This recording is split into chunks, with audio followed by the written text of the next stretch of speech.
vamos a dejarlo allí. Y le vamos a dar la bienvenida a un estimado amigo del programa. Él es el doctor Daniel Schmerler. Él es presidente de los Sinermin, el regulador en materia de energía.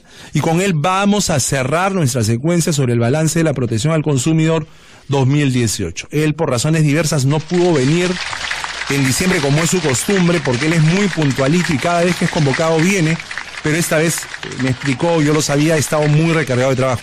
Doctor Schmerler, es un gusto tenerle nuevamente en La Voz del Consumidor. Buenos días, Crisólogo, muchas gracias por la invitación, aquí presente para resolver tus preguntas. Bueno, la primera pregunta, doctor, tiene que ver con lo que está pasando en San Juan del Lurigancho.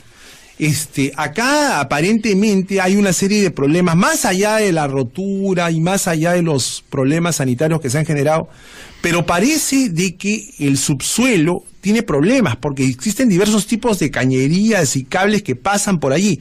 ¿Podría usted explicarnos qué cosa hay al respecto? Claro, si me permites previamente, reiterando el agradecimiento por la invitación para poder comentar un poco las labores de Sinermin con los ciudadanos.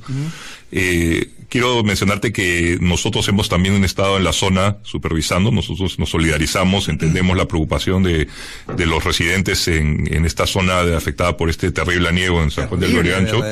Entendemos la indignación y la incomodidad que están pasando las personas, y nuestro equipo supervisor ha estado desde el primer momento participando en la zona, porque todos estas 5 manzanas donde había el problema están llenas de usuarios cuyos domicilios o negocios son también usuarios de los servicios públicos energéticos, el servicio de electricidad. Entonces, ante un supuesto de inundación, hay siempre un riesgo de que pueda haber algún accidente de electrocución. Entonces, nosotros, conjuntamente con la empresa eléctrica que brinda el servicio en la zona, hemos estado monitoreando de cerca que esto se haga el corte oportuno del servicio para proteger la vida y la salud de las personas que están en la zona, y no hemos tenido reporte de ninguna irregularidad por ese lado, y seguimos. Verdaderamente, claro, o sea, se tuvo que cortar también. Sí. Se le da el aplauso. Sí.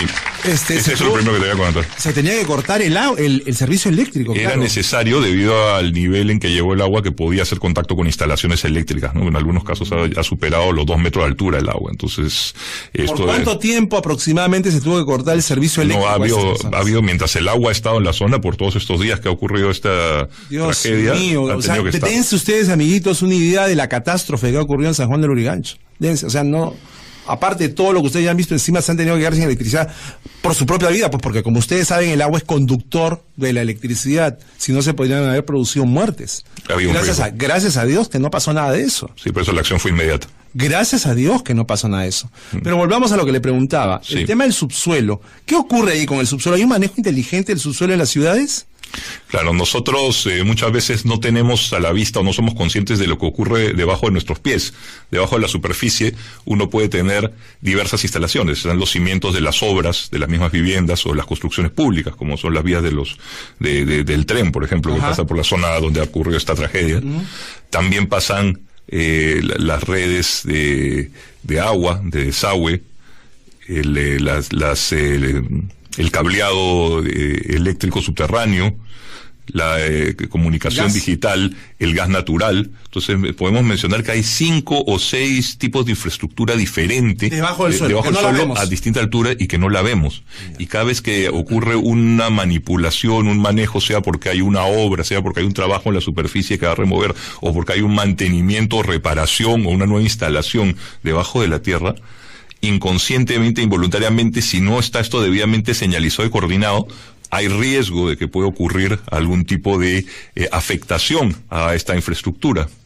Lo otro es que también no se coordinan los trabajos, entonces tú ves una misma vía que se repara, se tiene que hacer agujero para poder perforar, para poder llegar a donde está la instalación respectiva a la cual se le hace el mantenimiento o el trabajo que corresponde. Y meses después llega otro operario que es distinto y que no tiene ninguna relación con ese, porque es otro servicio público y quiere volver a hacer una instalación, y tienes ahí un problema a veces con las autoridades municipales que te dicen: yo acabo de reparar esta pista, la que va a faltar, y otra vez la van a romper. Entonces, ¿cuál es una posible solución a este tema? Y que la ponemos como una idea para que sea debatida por las autoridades correspondientes, para que sea materia de análisis en el Congreso o a nivel ministerial, la generación de una autoridad del subsuelo. Así como ¿Autoridad del subsuelo? ¿Y eso existe? Existe en otros países, no lo tenemos aquí. En otros países más desarrollados que el nuestro ya se ha implementado. ¿Y qué te permite? Tener debidamente mapeado cada uno de los servicios y cada uno de las infraestructuras, tubos, cables, redes, que pasa debajo de nosotros, bajo la tierra, para que haya una labor mucho más ordenada y para que se minimicen los riesgos de que pueda haber una afectación a uno de los servicios al estar trabajando otro de ellos. Que no haya una picadura de tubería o de red. Y esto podría ser una forma de coordinación muy eficiente. Así como hace poco se ha creado la Autoridad Única de Transporte que está próxima a entrar a funciones, la ATU.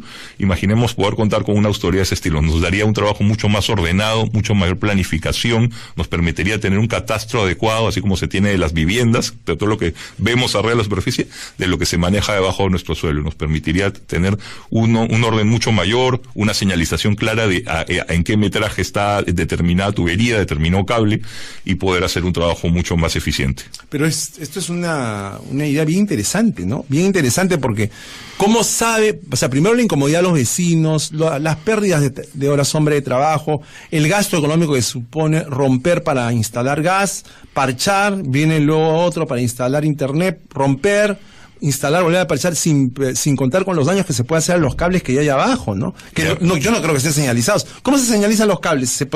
¿Hay alguna norma que te diga a qué altura tienen que estar el cable de internet, la tubería de gas? Según el tipo de instalación, cada uno debe estar colocado a determinada profundidad. Vale. Eso sí hay una regla para evitar que haya cruces. Claro. Pero además, te voy a poner el ejemplo del gas natural.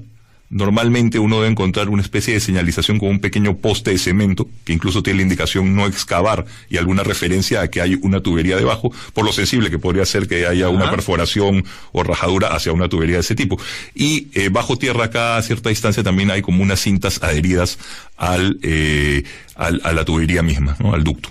Y esos postes, esos hitos que usted menciona para señalar instalaciones de gas, se están colocando. Se colocan, sí. O si no supervisa que se coloquen. Uno lo puede ver efectivamente en las vías, eso sí emerge, ¿no? Está hacia la superficie. Claro.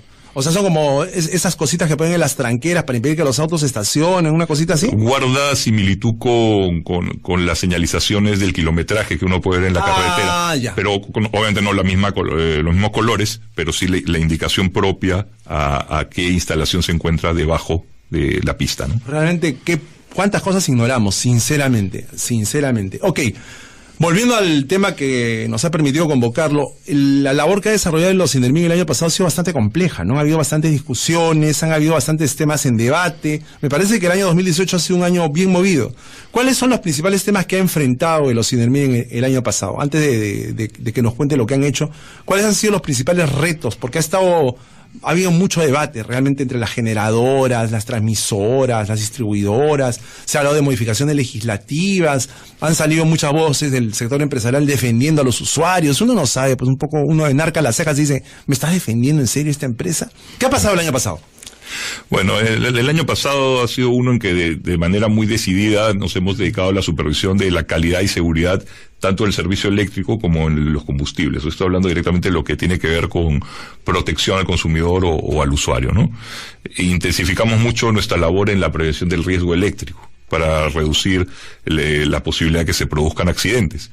Entonces, hemos enfocado nuestra supervisión, nuestra actividad inspectiva a la acción previa, no reactiva, no esperar que se presenten los problemas, sino a identificar los riesgos para actuar en un momento previo y poder reducir o minimizar la exposición al peligro de parte de... ¿Tienen ustedes personal suficiente para hacer esa labor de prevención? Porque OCINERMIN realmente es una entidad pequeña, ¿no? O sea, no tienen ustedes mucho personal que yo sepa. Bueno, somos una entidad que tiene presencia a nivel nacional. Estamos en toda la región del país, nos organizamos para hacer nuestros operativos y nuestras acciones inspectivas de modo que podamos cubrir toda la infraestructura existente. Y ya en el transcurso de este programa te voy a poder ir comentando cómo hemos supervisado las instalaciones. Sí, porque ustedes para llevar a cabo la labor de inspección tienen que tener pues toda una brigada de inspectores, ¿no es cierto? ¿Tienen ustedes Claro, tenemos un equipo de supervisores debidamente calificados quienes nos apoyan en el desarrollo de nuestras labores de campo. Muy bien, estamos conversando con el doctor Daniel Schmerler, él es presidente de los Sindermin. Estamos culminando nuestra secuencia de balance de la protección al consumidor 2018 y él nos está contando lo que se ha hecho el año pasado. Los operativos en pro de la seguridad. Hablemos de tarifas. La gente se ha quejado mucho de incrementos tarifarios. Incluso nosotros hemos conversado, usted y yo, sobre el particular.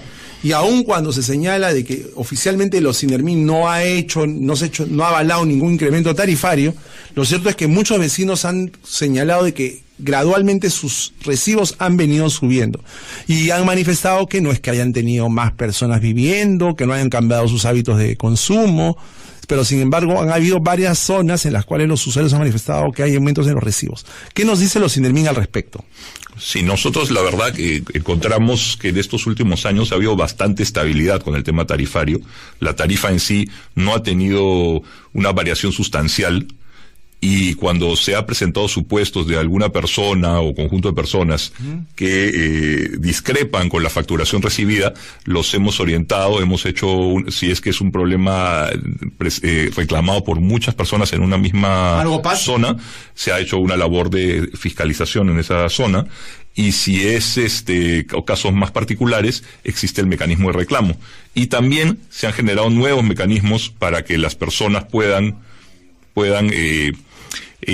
plantear, comunicar sus problemas. Ejemplo, hemos creado el Facilito app en electricidad, a través del cual los ciudadanos nos pueden comentar si tienen algún tipo de inconveniente con su recibo. Pero digan, existe la posibilidad, aun cuando oficialmente no sea así, pero existe la posibilidad de que las empresas prestadoras del servicio puedan estar incrementando los montos que se les cobran a los usuarios sin que los Sinermin lo sepan ni lo autorice. No, estamos en un mercado regulado. Esto quiere decir que las tarifas, es decir, el precio que pagan los 7 millones de consumidores, o sea, los 7 millones de suministros que hay, que tienen las familias, las industrias, los negocios, estos son supervisados por Osinermin. Osinermin fija la tarifa, que es lo máximo que puede cobrar la empresa al usuario, y Osinermin fiscaliza que ese cobro no se exceda, porque es parte de nuestra labor de revisión posterior sobre la facturación que hacen las empresas. ¿Cómo revisan ustedes eso? Se hace una inspección muestral de lo que facturan las empresas, pero además, ante cualquier denuncia ciudadana, sea un particular o un colectivo, también nosotros hacemos la revisión, la constatación de que lo que indica el recibo es lo correcto y que lo que se está consignando en ese recibo corresponde a la realidad, que hay un correcto funcionamiento. ¿Cómo se explicaría, doctor Luis Merler, por ejemplo, que un distrito o vecinos de unas manzanas todos presenten el mismo problema, ¿no? Que los recibos han subido, o sea, ya no es que uno o dos vecinitos. Usted dice que usted iría a verificar si eso pasa. Nuestro equipo va y lo constata y lo hemos hecho, nos acercamos al lugar. ¿Y qué cosas descubren, por ejemplo, cuando ocurre esto? ¿Qué han descubierto, por ejemplo, cuando ha pasado algo como esto? A ver, ocurren diversas situaciones. Lo primero que hay que tener en cuenta es que no todo incremento en un recibo significa un cambio en la tarifa, son dos cosas diferentes. La tarifa te dice el costo por cada unidad consumida. Okay. ¿Qué es lo que aprobó Sinermin? Eso es lo que aprobamos. ¿Cuánto vale cada kilovatio que se consume en un suministro, en un hogar, en un negocio? Ok, ¿cuánto vale cada kilovatio? Ustedes dicen cuánto vale cada kilovatio. Lo primero que hay que hacer es ver si se ha dado un incremento en el consumo de las personas, es decir, la cantidad de energía que ha demandado esos suministros. Pero lo primero que hay que ver es que el valor es el valor autorizado. El valor autorizado es tanto. Las unidades de energía consumida, los kilovatios hora que ha consumido ese inmueble, esa casa, esa familia, se puede verificar de varias maneras. Hay que ver el hábito de consumo que tiene el hogar, si no ha tenido una variación en cuanto a los artefactos o los elementos que demandan electricidad dentro del inmueble. Tenemos que ver también cuál ha sido la ocupación de ese inmueble. Vamos a mirar el equipo de medición, en ser necesario, para ver si este está debidamente calibrado, si está dentro de rango y está haciendo las medidas adecuadas. Entonces es una verificación tanto técnica como de documentación. Bueno, pero es interesante la disquisición que acaba de hacer, ¿no? Una cosa es tarifa y otra cosa es consumo. Claro. Ustedes ven tarifa, regulan tarifa. Pero también vemos si hay un cuestionamiento al que alguien dice, me han facturado de más porque yo no consumí lo que se está diciendo en el recibo que he consumido, eso también es verificable y para eso está la vía del reclamo, en la cual hacemos una revisión de lo que está planteando la empresa o lo que cuestiona el ciudadano. Correcto, estamos conversando con el doctor Schmerler de Osinermin. Vamos a hacer una brevísima pausa y regresamos. Esta mañana conversamos con el doctor Daniel Schmerler. Él es el presidente de Osinermin, el regulador de la energía, el gas y esa clase de recursos que usted consume a diario. Y con él estamos cerrando nuestros programas Balance de la Protección al Consumidor 2018. Escuchen mis canchanchanes. Escuchen mis canchanchanes. En el bloque anterior habíamos estado hablando de problemas que pueden tener los usuarios al momento de reclamar. pero estos problemas en muchos casos devienen en sanciones. ¿Ustedes han estado aplicando sanciones el año pasado? ¿Qué casos, por ejemplo? Sí, efectivamente, la posibilidad de sancionar está siempre vigente en todos los sectores que supervisamos cuando vemos que hay algún incumplimiento o hay un distanciamiento entre lo que es la calidad esperada entre la prestación de un servicio y aquello que efectivamente brinda la empresa. Voy a poner un ejemplo. Hemos hecho de manera intensiva operativos en el caso de lo que es combustibles, para ver si los grifos despachan la cantidad exacta. Es un problema muy recurrente, denunciado por los usuarios. Sí, la cantidad exacta. O también la calidad. Esto es, si tú mandas un combustible de determinado octanaje, digamos, gasolina de 90, entonces tú tienes que obtener una gasolina que efectivamente cumpla las especificaciones para ser gasolina de 90, no una gasolina que pueda tener algún tipo de adulteración o cabeceo y que no corresponda al producto que tú estás demandando y que es el que te ofrece, claro, que son productos estándar que hay en nuestro mercado de combustibles. Entonces, en las ocasiones en que no hemos encontrado ello, sí se establece algún tipo de sanción para los establecimientos. ¿Cuáles son las sanciones que impone los Sinermin? Mira, son multas en UIT, puede haber además medidas de inmovilización. De hecho, estamos entrando con mucha fuerza que cuando se detecta que hay distorsión en los volúmenes despachados respecto a lo que debió o ofreció el establecimiento al consumidor, estamos llegando incluso a la incautación de esos dispensadores y las mangueras en las cuales se detecta que hay esta distorsión perjudicial para los consumidores. ¿Hay alguna forma, hay algún consejo práctico que le pueda dar usted a los consumidores para más o menos saber si le están dando menos combustible del que está pagando? ¿Hay algún tip ahí, un secretito que uno pueda conocer? Bueno, básicamente uno tiene, el automovilista, ¿no? Tiene que, obviamente esto no es algo que salte a la vista, ¿no es cierto? Claro. Pero uno tiene que estar muy pendiente de ver cómo está el funcionamiento de su vehículo según cómo va cargando el mismo. Entonces, tu experiencia de consumidor, al ver, oye, he llenado en tal grifo y he visto que el auto ha empezado a hacer, sí, o, exactamente, o he notado que me ha rendido menos el combustible que cuando lleno en otro lugar. Y ahí es interesante porque tenemos un aplicativo que le puede ayudar al consumidor, al automovilista, quien habitualmente utiliza su vehículo, los taxistas, ¿no? Que es el aplicativo Facilito, los Facilito App.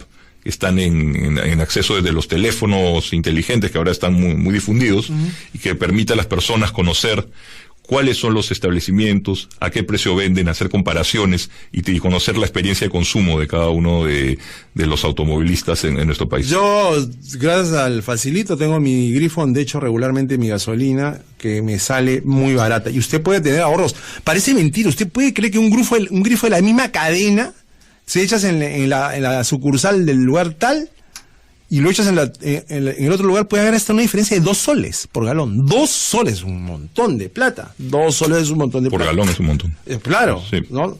Sobre todo en el caso suyo, doctor, un camionetón que tiene usted que echa como 100 galones de gasolina para cargar. Ese es un súper ahorro. Ahora, hablando de sanciones y cosas, yo comentaba al inicio que el Indecopi va a multar a 64 empresas con 473 millones por cártel de precios de GNB. ¿Qué saben ustedes? ¿Han sido consultados? ¿Tienen algo que ver con esta sanción? Ok, es interesante la pregunta porque como estamos hablando de un combustible, el gas natural vehicular, lo primero que podría venir a la mente es decir, este es un tema de Osinermin. Y Osinermin, la verdad, que sabemos que estamos en el mercado de los combustibles, es un mercado libre, es decir, no hay una fijación de un precio tope como puede ocurrir, o una tarifa como ocurre con la luz eléctrica. Con la luz eléctrica, o con el mismo gas natural cuando está destinado a su consumo en inmuebles de vivienda o en negocios, en comercios, industrias. Pero aquí lo que hacemos nosotros es revisar. Vamos al primero, qué es lo que hace el Indecopi, que es el tema que has mencionado. Indecopi tiene un área que se llama la Comisión de Libre Competencia. Entonces, que se asegura de ver que, entre otras cosas, no haya lo que mencionabas al inicio de tu programa. El cártel. Esto es la concertación entre 2 o más empresas para elevar un precio y beneficiarse haciendo cobros excesivos a los consumidores. Ese es un tema que efectivamente le corresponde en todos los mercados, en prácticamente todos los mercados, a el Indecopi. En paralelo, ¿qué hace Osinermin? Osinermin lo que hace es un registro de todos los precios que diariamente declaran los establecimientos que venden al público. Esto es, hay un programa que alimenta el Facilito, este aplicativo que hemos mencionado, por el cual las empresas consignan qué precios son los que ofrecen para cada tipo de combustible, y nosotros inmediatamente tenemos esto cargado en el facilito para acceso a información de las personas. Entonces, cuando tú vas a un establecimiento, lo que tú vas a ver es en el cartel que anuncia la entrada del grifo, lo que se llama el tótem, donde uno ve los precios por cada tipo de combustible, y tú tienes que comparar, con el facilito me está diciendo un precio y veo que esto que está anunciado en el grifo no coincide, es más elevado. Entonces ahí uno puede cuestionar y hacer un planteamiento. Y me da pie también en la pregunta que has formulado para contarte que nosotros solemos trabajar operativos conjuntos con otras entidades, lo hemos hecho con el Indecopi. Recuerdo un operativo muy importante que se hizo a mediados del año pasado, en la época en que se dio este cuestionamiento por el impuesto selectivo al consumo asociado a los combustibles. A los combustibles más contaminantes. Y hubo algunas ciudades que pensaron en las cuales se habló de posibilidades de concertación o de alzas de precios repentinas. Entonces hicimos un operativo conjunto para levantar información, cada uno dentro de su ámbito de competencia. El Indecopi lo hizo para ver si había algún tema de concertación o mala práctica contra el mercado, y nosotros para ver la coincidencia entre los precios declarados por los oferentes versus el que realmente brindaban. Y en algunas localidades se detectó que sí podía existir. Si bien en la mayoría sí había respetado el precio que había declarado, en el marco de libertad, en algunas localidades en la Sierra Sur del país sí encontramos que había varios establecimientos que no tenían ese respeto, y sobre ellos se dio inicio a procedimientos. O sea, lo que me está diciendo es que si hay una discrepancia entre lo que le declaran a los Sinermin sobre el valor diario de los precios versus lo que en realidad le venden al consumidor, eso es sancionable. Sí, sobre todo porque estamos hablando de que puede haber una venta a precios mayores al que se está anunciando. Se supone, ¿no? Básicamente en ese supuesto, ¿no? Se supone. Ahora, el tema que campea todos los días del año es la corrupción. La corrupción, hay mucha corrupción. Corrupción en el Estado, corrupción en las empresas. ¿Cómo enfrentan los Sinermin el tema de la corrupción? Sí, te agradezco la pregunta. Nosotros somos una entidad que tiene cumplidos ya 21 años al servicio de la sociedad en el país. No hemos tenido, afortunadamente, en todo este tiempo de la historia, casos detectados de corrupción, pero nos preocupamos de establecer una cultura que no permita ni un atisbo de la existencia de este mal que afecta a diversos sectores de nuestra sociedad. Y en razón de ello es que nosotros iniciamos el año pasado un proceso de certificación antisoborno ISO 37001. Y en el mes de diciembre recibimos ya nuestro certificado que acredita que Osinermin sigue prácticas antisoborno, tiene mecanismos establecidos para que de manera anónima una persona que crea que hay cualquier acto irregular pueda denunciarlo, y esto ante un oficial de cumplimiento que tenemos en la propia entidad pueda denunciarlo y se pueda esclarecer cualquier supuesto. Y me alegra decirlo que somos el primer regulador y una de las pocas entidades públicas por ahora en el Perú que tiene la certificación. Sí, yo conversaba con Rocío Barrios del INACAL y me decía eso, ¿no? Que no hay muchas entidades que estén adoptando el ISO antisoborno, y es una pena. O sea, esto debería ser ya prácticamente hasta obligatorio. ¿Qué cosa? Debería ser obligatorio, porque vemos tanta corrupción en todos los niveles.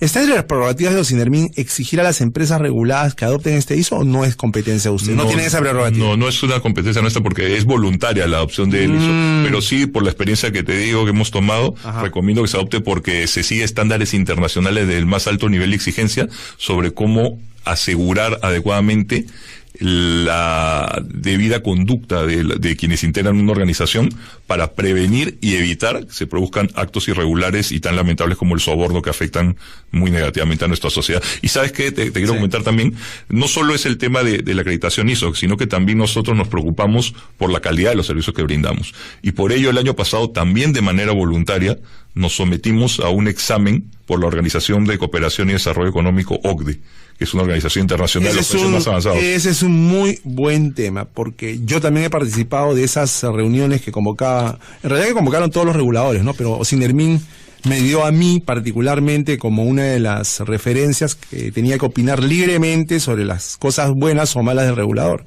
Y en ese sentido venían misiones del extranjero, ¿no? Para entrevistarse sin que estuvieran presentes los integrantes de los Osinermin a puertas cerradas, para que uno pudiera hablar con entera libertad, ¿no? Exactamente. Y eso para que el Perú entre a la OCDE. que es este club selecto, ¿no? Sí, son más o menos 40 economías de las más desarrolladas del mundo. De América Latina apenas hay 3 países con el reciente ingreso de Colombia, ya estaban México y está Chile.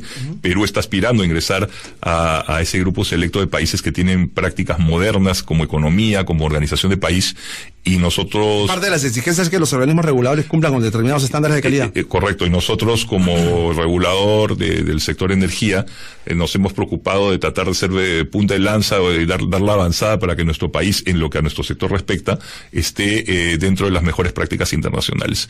Y nos sirve también porque esta evaluación que hace la red de reguladores económicos dentro de la organización OCDE nos permite conocer en qué estado están nuestras prácticas y dónde tenemos oportunidades de mejorar, viendo las mejores formas de trabajo internacional que tienen otros organismos reguladores. De hecho, no solo vienen funcionarios de esta organización internacional, sino vienen 3 representantes de reguladores de otros países, sea el servicio energético o de otros servicios públicos, y nos cuentan su experiencia, nos hacen saber dónde podemos mejorar, cómo institucionalizar de mejor manera nuestro servicio, y creo que todo esto contribuye a atender de mejor manera a nuestro público usuario y a todos los agentes que... ¿Cómo anda esa posibilidad de que el Perú ingrese a la OCDE? ¿En qué estado está eso? ¿Qué es lo que sabe usted?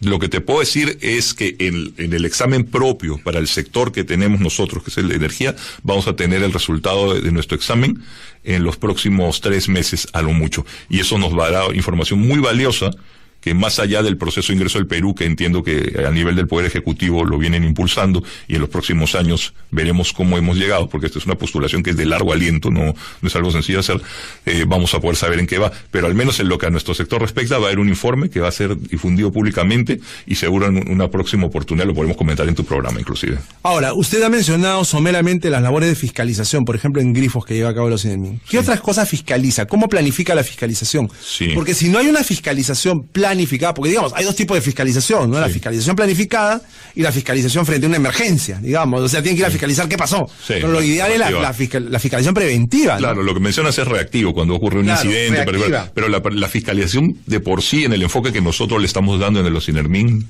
es de prevención, es decir, enfocarnos donde hay mayores riesgos para reducir. ¿Qué es lo que buscan? ¿En qué se enfocan ustedes en esta fiscalización preventiva? Sí, nosotros en los temas de calidad de la prestación de los servicios energéticos y seguridad, porque son los 2 temas que más nos importan con relación a las personas. Ejemplos. Hemos trabajado muy intensamente el etiquetado para el peso exacto en el balón de GLP. El GLP se consumen en el Perú alrededor de 7 millones de balones de gas licuado de petróleo. El GLP, el balón con el que se cocina en los hogares. Clásico balón. Eso nosotros fiscalizamos y ya tenemos a más del 80% de las 120 envasadoras que hay en el Perú comprendidas dentro de nuestro programa del etiquetado del peso exacto. Con lo cual una persona puede saber desde que sale de la planta envasadora cuál es el peso de ese balón vacío, cuál es la cantidad de gas licuado que se ha introducido al balón, cuál es el peso total de ese producto, y es más, el ama de casa o la persona que va a conocer este producto tiene la posibilidad incluso de pedir que se lo pese con una romana, con una balanza sencilla, para asegurarse que lo que dice esa etiqueta... Tiene que haber una romana disponible en el o la puede llevar también el propio ciudadano, pero en los establecimientos del envasado es derecho del usuario solicitar que se pese ese balón para que tenga la certeza que lo que aparece en la etiqueta coincide con lo que está recibiendo, para que si una persona compra el balón tradicional de 10 kilos, con el que se cocina en las casas, sepa que le están entregando un producto que cumple con esa característica, porque es fundamental para que tú recibas la contraprestación de lo que estás pagando, un balón que contenga esa ¿Quién etiqueta ese balón? ¿Quién le pone la etiqueta con el peso? El diseño de la etiqueta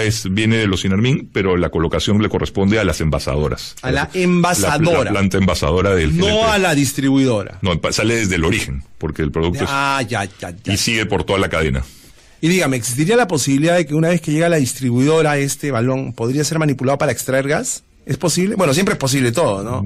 Bueno, en el mundo real puede ocurrir una cosa de ese tipo, pero justamente es derecho de la persona el saber que se le dé la garantía de que el producto que se le está entregando cumple con una serie de características. El peso es una de ellas, y la otra es la hermeticidad, que el producto no ha tenido una manipulación y que no va a poner en riesgo a la persona al llevar un balón de esta característica a su domicilio. Ahora, en cuanto a eso, digamos, tiene que ver con el peso, y en cuanto a la calidad, ¿qué es lo que están fiscalizando ustedes? Claro, te ponía el ejemplo antes de la calidad en los combustibles. Eso es algo muy marcado, ¿no? Eso malogra los vehículos. Un vehículo que está diseñado para recibir determinado tipo de combustible, le echas otro, lo puedes malograr. Y Indecopi, por ejemplo, tiene muchos casos que tienen que ver con eso, ¿no? Con que el consumidor denuncia al que le vendió el automóvil, pero en verdad no ha sido el vendedor del automóvil muchas veces, sino ha sido que lo engañaron con el combustible. Y esto es una cosa que me parece increíble, que en pleno siglo XXI se siga vendiendo combustible adulterado. Es increíble. Sí, de hecho, es importante también que las personas compren en establecimientos formales, porque también hemos encontrado y hemos incautado bienes de más de 200 operativos en el año pasado de expendedores informales de combustible. Entonces ahí tienes menos garantía. En los establecimientos formales yo te puedo decir que a la fecha, gracias a las fiscalizaciones, se ha incrementado el número de aquellos que hacen venta de un producto que cumple con las especificaciones de calidad, y alrededor del 98% de estos establecimientos no se salen del rango. Es decir, el producto es acorde a lo que espera un consumidor. Es la gran mayoría de los establecimientos de venta formal de combustible. Bueno, ustedes fiscalizan esto de manera preventiva. ¿Y cuáles son los casos en los que ustedes han tenido que acudir a una emergencia? ¿Cuándo han fiscalizado reactivamente algún caso que haya ocurrido en el 2018? Bueno, cuando ocurra algún tipo de emergencia, ¿no? Se puede ver el caso, hubo por ejemplo este incendio que se dio en un grifo en la avenida Brasil, cerca del Hospital del Niño. Claro. O cuando ha habido algún incidente con algún balón de gas en particular. Hay quienes entran primero, hay que decirlo, son los bomberos y la policía por un tema de seguridad. Ellos acordonan la zona y luego nosotros hacemos el proceso de investigación para ver... ¿Qué es lo que investigan, por ejemplo, en siniestros como los que usted está mencionando? Sí, queremos ver si el procedimiento y los protocolos que se siguieron en el establecimiento fueron los que debe cumplir todo diligente empresario que tiene una serie de protocolos, si siguieron con las medidas de seguridad, porque si algo fue omitido por la persona a cargo de este negocio o sus operarios, ha podido generar una situación de riesgo que ha devenido en una explosión o en un incendio y que puede haber afectado propiedad o la seguridad misma del público. Un reclamo que se ha hecho con mucha frecuencia aquí en el programa ha sido la ubicación física de los grifos, cerca de colegios, cerca de zonas residenciales. Incluso están estos grifos que están dividiendo una pista, ¿no? O sea, están colocados en la mitad. Esto ya no se puede hacer. ¿Cómo se maneja el tema de la ubicación de los grifos? Sí, en verdad este es un tema, si bien hay unas reglas establecidas, es la autoridad municipal correspondiente la que da la autorización para la ubicación.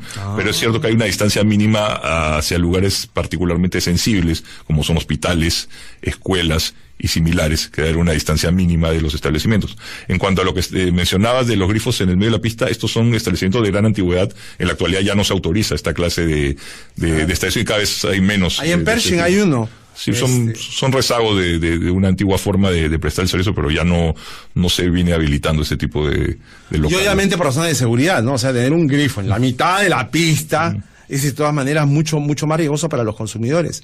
Eso es un tema. Ahora, usted ha mencionado los aplicativos. ¿Qué ha pasado con los aplicativos? El Facilito es un aplicativo antiguo, ¿cómo se llama? Que ya tiene muchos miles de seguidores porque nos da en algo que es particularmente importante a los consumidores, ¿no? La economía, el bolsillo, saber dónde vendes, dónde puedes comprar más barato. Pero ustedes han ido desarrollando otros softwares también, ¿no? Sí. Y ahora las personas que tienen los teléfonos inteligentes pueden acceder fácilmente a ellos. Sí, esto empezó en realidad como un tema que se colocaba en la web. Hacia el año 2004 el Facilito para combustibles, pero esto evolucionó y ahora Facilito es una familia, porque lo tenemos en aplicativo para teléfonos móviles, sobre todo los celulares inteligentes, y hay un Facilito para cada tipo de línea de negocio con la cual nosotros nos involucramos. Está el Facilito Electricidad, el Facilito Combustibles, que te permite identificar los establecimientos de venta de gasolinas y diésel y saber los precios y poder hacer un comparativo de una localización georreferencial. Está el Facilito Electricidad para hacer denuncias que en tiempo real son recibidas por la empresa que te presta el servicio eléctrico y por el Ocinermin, con lo cual el que te atiende tiene que solucionar el problema si se cortó la energía o si veo que hay problema con el alumbrado público, yo lo puedo denunciar. Y en tiempo real y en simultáneo también lo conoce Ocinermin. Entonces, mientras la empresa eléctrica tiene que ir dando una solución, Ocinermin hace un monitoreo. Y esto empodera mucho al ciudadano. Por supuesto. Y está también y la pone derechita a la empresa también. Sí, ayuda a que las soluciones se den de manera mucho más rápida.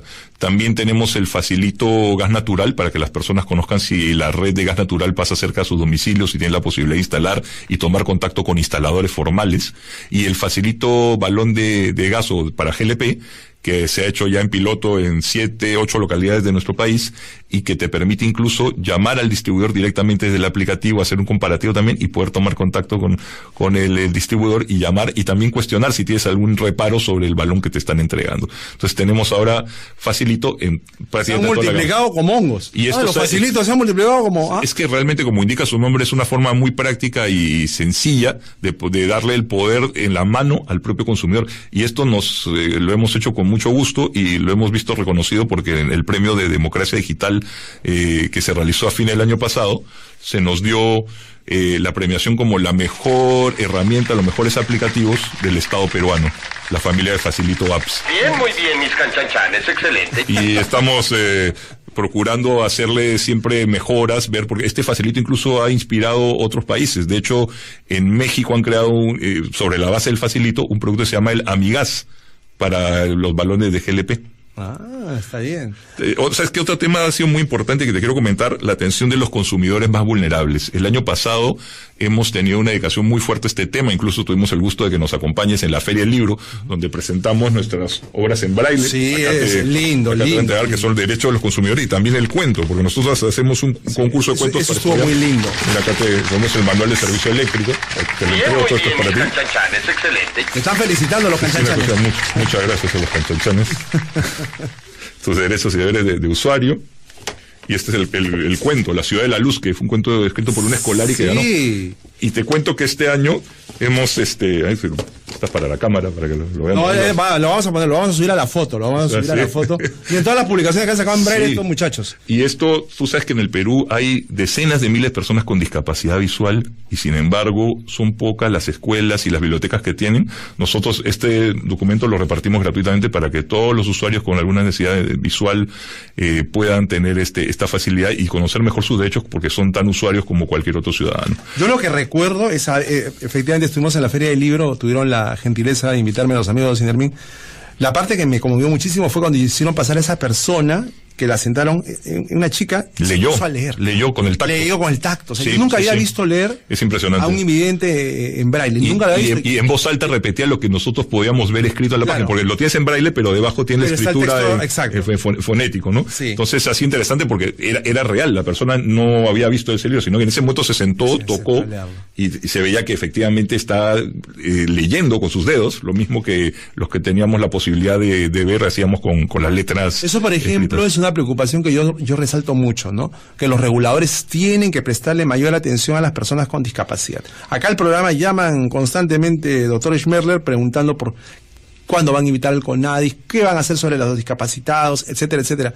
Y eso es una preocupación muy genuina, pues son millones de compatriotas nuestros que padecen algún tipo de discapacidad. Pero sabes que hay otro tipo también de ciudadanos que están en una situación de vulnerabilidad, que son aquellos que no dominan la lengua, el habla hispana. Su primera lengua es el quechua, el aymara o algún dialecto amazónico. Tenemos millones de compatriotas, ya no hablamos de miles, sino de millones. Y por ello nuestras oficinas de la Sierra Sur, estoy hablándote de Huancavelica, Apurímac, Cusco, Puno, tenemos personal que habla, que es oriundo de la zona y que habla la lengua quechua o la lengua aymara, según sea el caso, y que atienden a las personas que se acercan en su lengua para que conocer cuál es su problemática y poder darles una explicación que vayan a entender adecuadamente. Porque cuando tú no dominas la lengua, es muy complicado que se te vaya a explicar un tema, más aún cuando tiene algún componente técnico. Finalmente, consejos que le damos, nos quedan 2 minutos. Consejos que le damos a los consumidores que quieren presentar un reclamo. ¿Cómo lo presentan? ¿Dónde lo presentan? ¿Y en qué momento entra a Tallario Sinermin? Okay, los reclamos se presentan en primer término ante la empresa prestadora del servicio, la empresa eléctrica o la empresa que distribuye el gas natural por red de ductos donde hay este tipo de mecanismo de reclamo. Si la empresa tiene que dar una respuesta escrita a través de una resolución. Si esta resolución no le es satisfactoria al usuario, el usuario la puede impugnar, es decir, puede plantear un recurso. Y ese recurso, si es una apelación, será derivado todo el expediente a los Sinermin para que nuestros tribunales independientes puedan emitir un fallo. La JARU es el tribunal que se encarga de este tema.